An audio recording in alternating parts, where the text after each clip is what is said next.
এমনিতে আমাদের স্বাভাবিক মিটিংয়ে আগামী 12 তারিখে জাতীয় সংসদের প্রথম অধিবেশন বসতে যাচ্ছে এবং প্রথম অধিবেশনে সরকারি দল হিসাবে সরকার হিসাবে আমাদের যে সমস্ত সংশ্লিষ্টতা আছে সেই সব বিষয়ে মন্ত্রিপরিষদ একটা প্রস্তুতি গ্রহণ করেছে।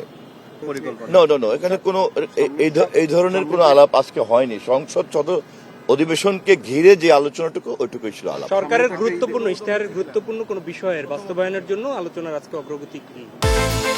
বিকাশ পেমেন্টে 10,000 টাকার বেশি অফার, শপিং চলছে তো। না, নতুন কোনো কিছুই নাই। ইতিমধ্যে আমরা যে সিদ্ধান্তগুলি নিয়েছি, ফ্যামিলি কার্ড, কৃষক কার্ড, তারপরে কৃষি ঋণ, সেগুলি রাষ্ট্রপতির ভাষণের মধ্যে সরকারের এই সমস্ত পদক্ষেপগুলিকে রাষ্ট্রপতির ভাষণের মধ্যে দিয়ে যাতে প্রতিফলিত হয়, ইতিমধ্যেই যে প্রতিশ্রুতি এবং যেগুলি আমরা বাস্তবায়ন করার উদ্যোগ নিয়েছি আমরা সে বিষয়ে আলাপ করব। এই যে বর্তমানে যে যুদ্ধ অবস্থা বিরাজ করছে, এটি নিয়ে আপনাদের আলাদা কোনো আলোচনা? সংশ্লিষ্ট মন্ত্রণালয়গুলিকে মাননীয় প্রধানমন্ত্রী এই বিষয়ে ডাকবেন, অর্থমন্ত্রী সহ সংশ্লিষ্ট সকল মন্ত্রণালয়গুলিকে ডাকবেন, অর্থমন্ত্রী এবং বিদ্যুৎ মন্ত্রী সহ সকলকেই নিয়ে বলবেন। রাষ্ট্রপতির ভাষণ নিয়ে আমরা কথা বলেছি এবং বেশ কিছু প্রসঙ্গ এসেছে, এরপরে তো চূড়ান্ত হবে। ধন্যবাদ।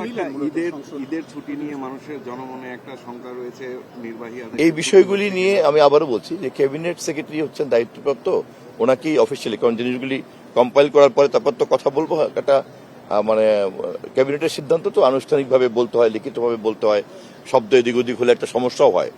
এই কিছুক্ষণের মধ্যে পেয়ে যাবেন। ঈদকে নির্বিঘ্ন করতে এবং উৎসব মুখর করতে সরকার তো হ্যাঁ, স্বাভাবিক যে কাজগুলি সেটা আপনারা পাবেন, সিদ্ধান্ত পেয়ে যাবেন। রাষ্ট্রপতির ভাষণ সংক্রান্ত আলাপ। ধন্যবাদ সবাইকে।